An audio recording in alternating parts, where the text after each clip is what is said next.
कैसे चाही सलाम अपने देश के जवानों के गजल देखो है के पर कैसे मास्टर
गुलाम रहे अंग्रेजी हुकूमत रहे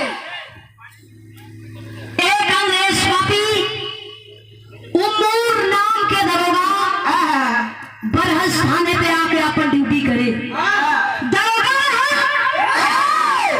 लेकिन कोई के अपन समझे ना कोई के बहन बिटिया के अपन बहन बिटिया ना समझे दरोगा तो रहल लेकिन वो दरोगा कोई की इज्जत ना समझे एक दिन दरोगा सरजू जी किनारे टहले बदे निकल चारों तरफ नजर दौड़ावे नजर कहीं कुछ नजर नहीं आई जब धीरे धीरे सरजू जी की ओर गई वही सरजू जी ने गाँव रहे वाली मालती यादव वही सरजू जी ने स्नान कर बड़ी नहात बारी तब तक ये दरोगा देख कर इशारा किया कैलाश का गीत लागल गीत कवन बा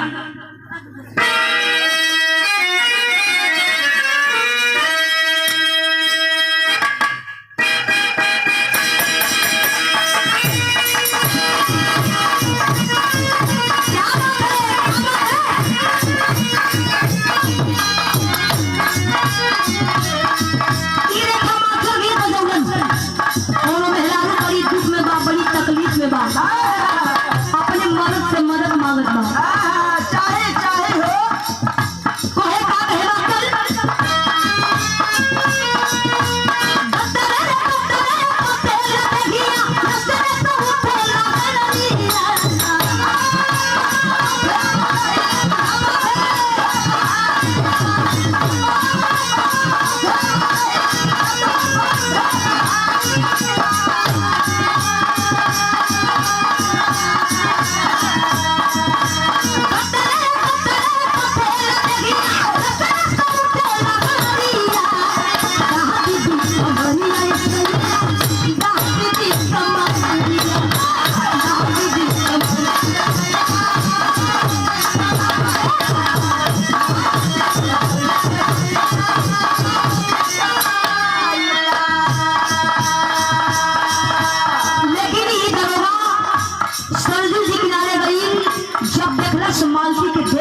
इशारा किया आखिर कहता बा पानी से बुलावे माटी के बुलातिया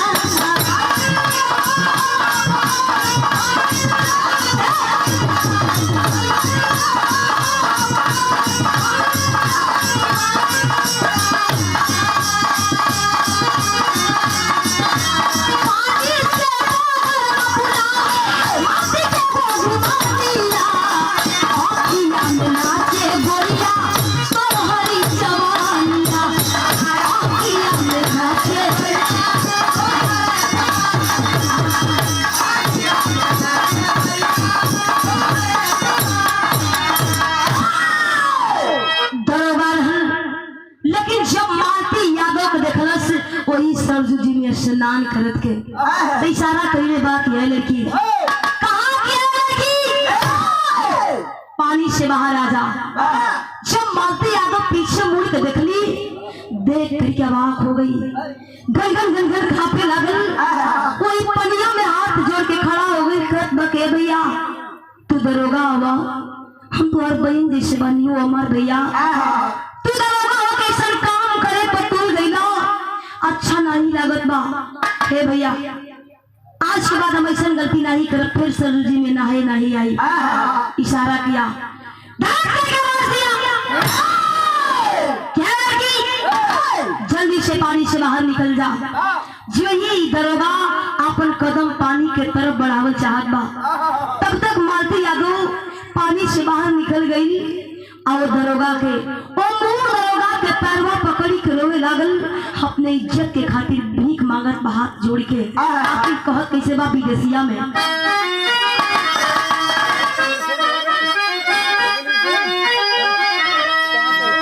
अखिया में आंसू भरी के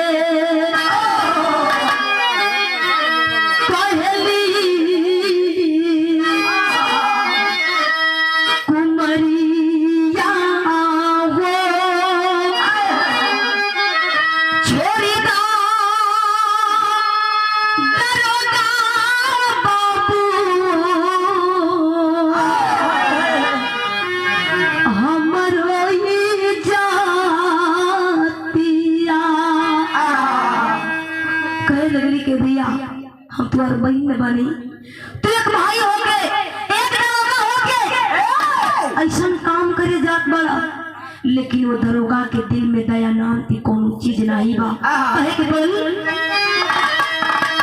माने ना मुदैया हो पुकार लगल गैया हो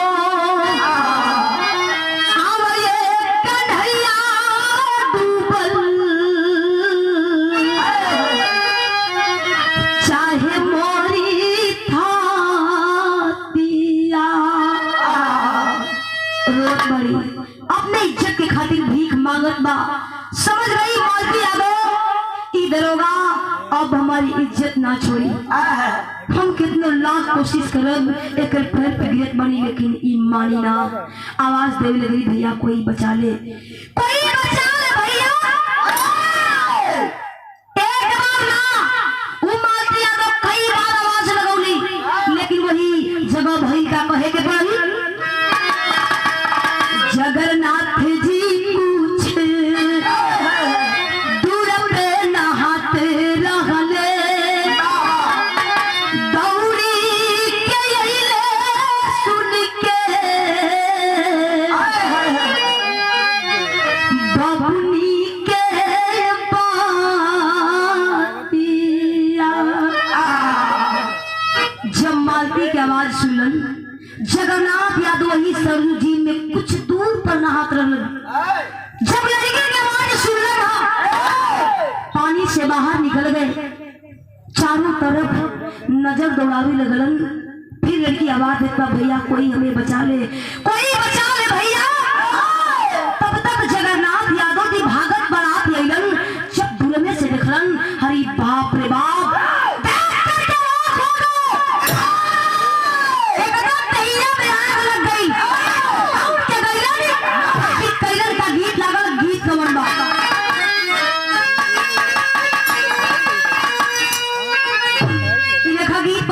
शान बा। कौन ये तो मास्टर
एकदम छटपटा के गिरल, मुंह लाए खून आवे लागल। दौड़ के जाके मालती यादव हाथ जोड़ के खड़ी हो गई जगन्नाथ यादव जी के आगे। भैया वो गलती करे सो के एहसास हो जाई कि हमके ऐसा काम ना के जात रहे। छोड़ भैया जगन्नाथ यादव मालती के बात सुनलन, हाँ तो दरोगा के छोड़ दिलन। मालती के हाथ पकड़ के ले गलन घरे छोड़े बदे, लेकिन मालती यादव के आंख से आंसू आवत बा कि भैया हमरी खातिर हमार भैया बड़ा हो, भैया तू एक धर्म के भाई होके आज तू एक बहन के लाज बचा लेना। तू हमार भाई बड़ा घर पकड़ के रोत बा कि भैया ये मालती तुम्हारे एहसान जिंदगी भर ना भुलाई। जगन्नाथ यादव मालती के घरे छोड़न, वहीं से सोच लिए जगन्नाथ यादव समझ गए कि मुंह दरोगा के सामने कोई आंख उठा के बात करेला तो गद्दार आंख निकलवा लेला। कोई अपनी सिसार करके बात करेला तो हाथ के कटवा देला। तो हम तो वो कितना मार मरली, अगर पाई हम के जियत ना छोड़ी। जगन्नाथ यादव ही से फरार हो गइलन। आए हर जब दरोगा के होश आई एकदम पागल कुत्ता के तरह खोजे लागल कि आखिर जगन्नाथ यादव मिली कहा, आखिर गई कहां। एकदम जगन्नाथ यादव के तलाश में पागल बा, लेकिन गीत लागल। गीत कौन बा मास्टर?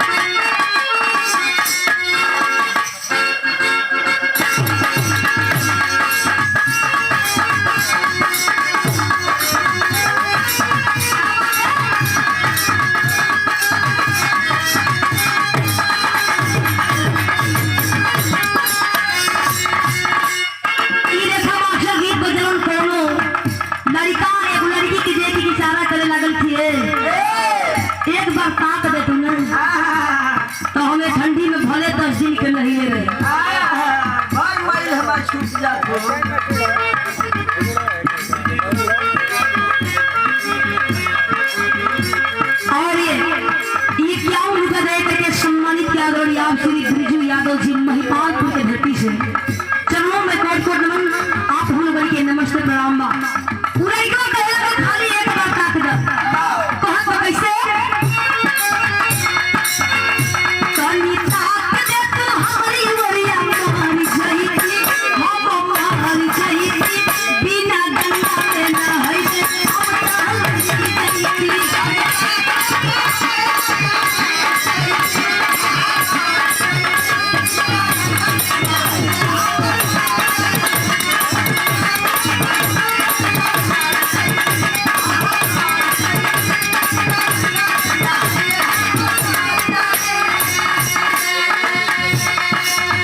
भई का कहे के पड़ल पुलिस के घेरा सब हो गई बेकार हो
आप लोग मईल के नाम सुनने बानी वही मईल पहुंच गए एगो मईल में जाकर चुपचाप बैठ के सोचे लगलन कि अब गद्दार और हमारे बहन बेटी के साथ अत्याचार करी ओके जान से मार दिया ये ठीक रहल जगन्नाथ यादव के मन में तरह तरह के ख्याल आवत बा तब तक मईल गांव रहे वाले विश्वनाथ मिश्रा जगन्नाथ यादव जी के देखलन लगे गईलन करन के भैया तू बड़ा देर से बैठल बाड़ा तो क्या बड़ा देर से देखत बानी भैया तू कुछ सोचत बाड़ा बड़ी उदासन बाड़ा कुछ परेशान लगत बाड़ा हे भैया कहाँ जेबो कहाँ से आई बाड़ा अभी जब देखा जमाना जो बड़ी खराब बा भैया घर चले जाओ जगन्नाथ यादव सुनलन अखिया से आंसू आवे लागल हम कौन मुंह ले जाई कैसे जाई दरोगा हमें पा जाई हमें जियत नहीं छोड़ी जब जगन्नाथ यादव के बाद विश्वनाथ मिश्रा सुनलन बार विश्वनाथ मिश्रा जगन्नाथ यादव जी के सीने से जकड़ लिए और कहने की बार भैया बा तोरी ऐसा भाई के इंतजार रहल हम दोनों जना मिल के कुछ ना कर जाई दोनों जवान कसम खइलन है लेकिन तेरी ने कहे कि बोल कैसे बात करी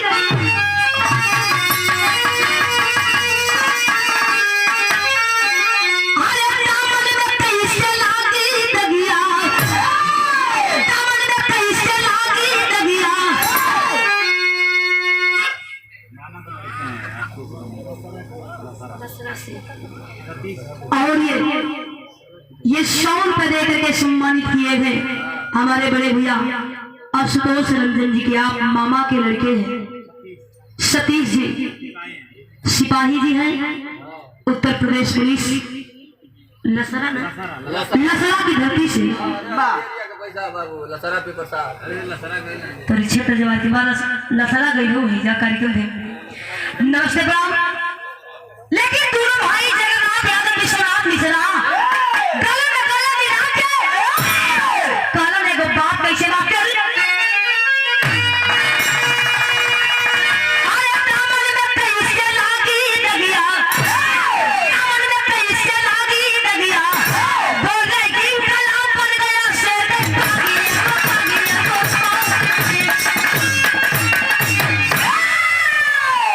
दोनों जवान जगन्नाथ यादव विश्वनाथ मिश्रा दोनों जवान मिलके दिन में एगो मंदिर में छुप के अपन दिन बितावे लेकिन रतिया में करत का रहन कहे के पड़ल अनाथ आश्रम में छुप कर अनाथ आश्रम में छुप करके दोनों समय बिताते थे आस-पास के गांव में क्रांति की समा चलाते थे 9 अगस्त 42 को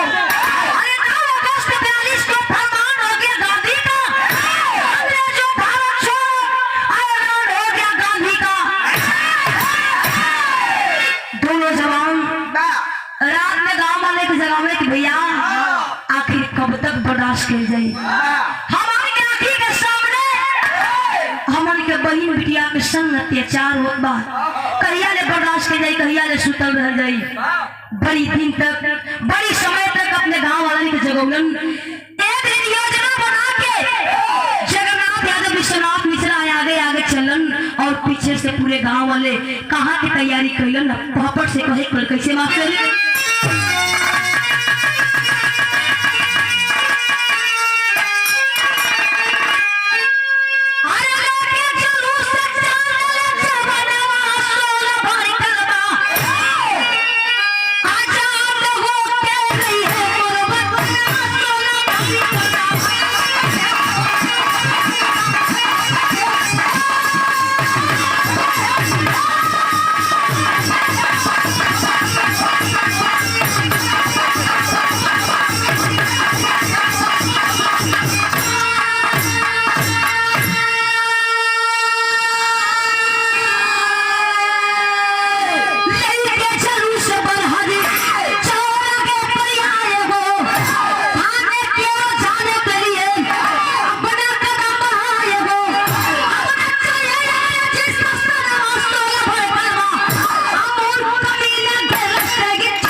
लेकिन वो मूल दरोगा थाने से बाहर ना निकल।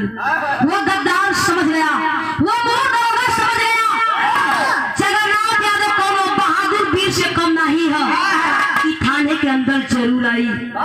यह जगन्नाथ यादव विश्वनाथ मिश्रा जौहर वालों जब ना आई तब जगन्नाथ यादव अपन कदम थाने की ओर बढ़ौलन है। तब तक भई का आल्हा ने कहे कल कैसे मास्टर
गद्दार व दरोगा चुप करके जगन्नाथ यादव के सीने में गोली मार दिया। छटपटा करके जगन्नाथ यादव गिर पड़े। देख करके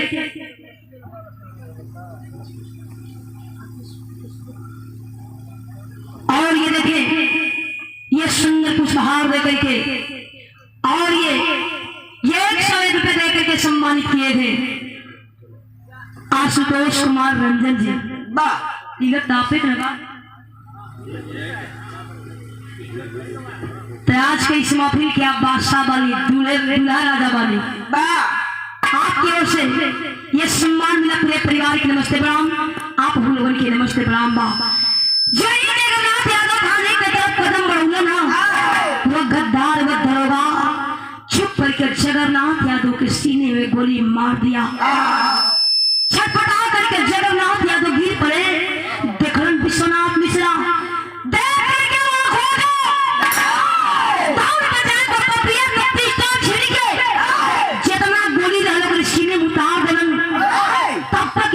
सिपाही चुप करके विश्वनाथ मिश्रा के सीने भी गोली मार दिया। छटपटा करके विश्वनाथ मिश्रा भी गिर पड़े। दोनों जवान शहीद हो गए। जब दोनों जवान की लाश पोस्टमार्टम देवरिया खातिर भेजे तो देवरिया लेके जात रहलन तो वहां के लोग जाए ना दिहन। लाश के लेके लोग घरे आई। माई अपने बचवन के देख के छाती पीट पीट के रोत बाड़ी। कोई रास्ते में गिर के रोत बाड़ी। बेटा आज हमें खुशी बाबा बेटा अब बड़ी दुख भी बाबा। और ये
सम्मानित किए गए हमारे गुरुजी दिनेश गुरुजी, डॉक्टर दिनेश गुरुजी। मतारी अपने बचपन के देख देख के रोत मारी। अम्माई ही बोली। और ये देखिए आप हुल बन के नमस्ते प्रणाम, लेकिन माई ही बोली। कैसे मास्टर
सरजू के किनारे सजाई गई।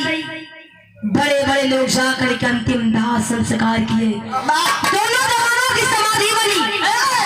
भाई देवरिया गई हुई जगन्नाथ यादव के समाधि वही कपरवार घाट चौराहे पर बनल और विश्वनाथ मिश्रा के समाधि वही बरगद चौराहे पर बनल।